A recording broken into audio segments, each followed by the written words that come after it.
सिर्फ आपको ही नहीं, आपके जैसे बहुत सारे बच्चों को ना ये एलिमेंट और कंपाउंड ने परेशान करके रखा है। आपको समझ भी नहीं आ रहा है कि एलिमेंट क्या होता है, कंपाउंड क्या, तो दोनों के बीच में क्या डिफरेंस होता है। तो आज की इस वीडियो में मैं आप लोगों को क्लियर करने वाला हूं बहुत ही इजी लैंग्वेज में कि एलिमेंट और कंपाउंड का क्या डिफरेंस होता है। आपको आज के बाद ना अपने हार्ट के बॉटम से पूरा समझ में आ जाएगा ना कि एलिमेंट और कंपाउंड क्या होता है। पूरा वीडियो को लास्ट तक देखिए, समझिए बच्चों। चलिए शुरू करते हैं। हाय एवरीवन, मैं हूं आकाश सुजक और आज आप जानने वाले हैं एलिमेंट और कंपाउंड के बीच में डिफरेंस। तो देखिए, सबसे पहले आप देखिए कि एलिमेंट और कंपाउंड को मैंने डिवाइड कर लिया है, बीच से यहाँ पर एक लाइन ड्रॉ कर दिया, आपको भी यही करना है। और देखिए यहाँ पर एलिमेंट जो है वो क्या होता है, an element is a substance which cannot be split into two और मोर डिफरेंट सब्सटेंसेस।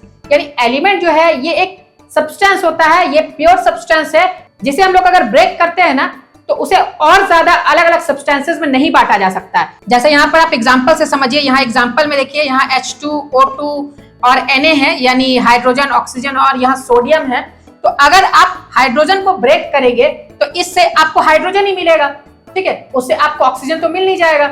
उसी तरीके से आप ऑक्सीजन को ब्रेक करेंगे, मान लीजिए कि आपने एक चाकू लाया और ऑक्सीजन का पूरा कत्ल कर दिया, ऐसे टुकड़े टुकड़े कर दिया ऑक्सीजन के, तो आपको फिर भी क्या मिलेगा, ऑक्सीजन ही मिलेगा, ठीक है, आपको उससे कार्बन नहीं मिल जाएगा, ठीक है। उसी तरीके से सोडियम, Na जो होता है ना वो सोडियम होता है। तो सोडियम जो है इसे अगर आप ब्रेक करेंगे ना तो क्या होगा, आप उसकी बोटी बोटी कर देंगे ना तो भी आपको क्या मिलेगा, सोडियम ही मिलेगा, ठीक है। तो एलिमेंट मतलब क्या होता है कि आप उसे और ज्यादा स्प्लिट नहीं कर सकते हैं। अगर आप उसे स्प्लिट करेंगे तो वही मिलेगा, ठीक है, आप उसे और ज्यादा अलग अलग दूसरे सब्सटेंसेस में स्प्लिट नहीं कर सकते, ठीक है। अब नेक्स्ट चीज है यहाँ पर compound. A compound can be split into two और मोर डिफरेंट सब्सटेंसेस। कंपाउंड जो है ना ये दो या दो से ज्यादा एलिमेंट से मिलकर के बनी हुई होती है, तो इसीलिए इसे तोड़ने पर क्या होता है ना, अलग अलग सब्सटेंसेस मिल सकते हैं, अलग अलग एलिमेंट्स मिल सकते हैं। जैसे यहाँ पर आप एग्जांपल में समझिए, एग्जांपल H2O, ठीक है, H2O अगर इसे आप ब्रेक करेंगे तो क्या मिलेगा आपको, हाइड्रोजन अलग हो जाएगा, ऑक्सीजन अलग मिल जाएगा आपको, ठीक है, दो एलिमेंट्स आपको मिल गए। यहाँ पर है कार्बन डाइऑक्साइड, कार्बन अलग आप स्प्लिट कर सकते हैं, ऑक्सीजन अलग स्प्लिट कर सकते हैं। NaCl यानी सोडियम क्लोराइड, इसमें आप सोडियम अलग कर सकते हैं, क्लोरीन अलग आप कर सकते हैं।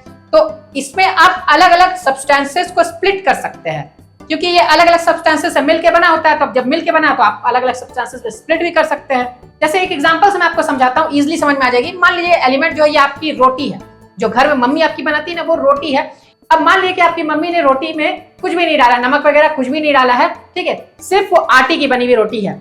तो अगर आप उस रोटी को ब्रेक करेंगे, बार बार आप उसे ब्रेक करेंगे तो क्या मिलेगा आपको, रोटी मिलेगा। आप उसे जितने भी टुकड़े कर देंगे आपको उससे रोटी मिलेगा, क्योंकि वो सिर्फ आटे से बनी हुई है, तो वो उससे आपको रोटी मिलेगा। अब देखिए ये कंपाउंड जो है ना, ये मान लीजिए कि आपके लिए सब्जी की तरह है, ये अलग अलग इंग्रेडिएंट से मिलकर के बनी हुई है, उसमें सॉल्ट भी है, मसाले भी है, उसमें वेजिटेबल्स भी मिक्स्ड है।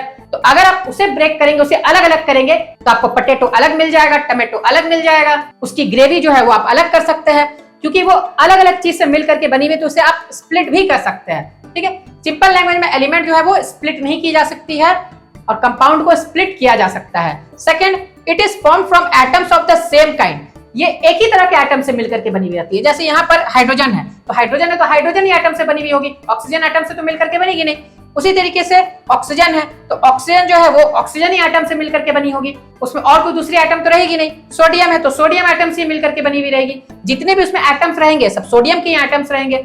So that's why it is formed from atoms of the same kind.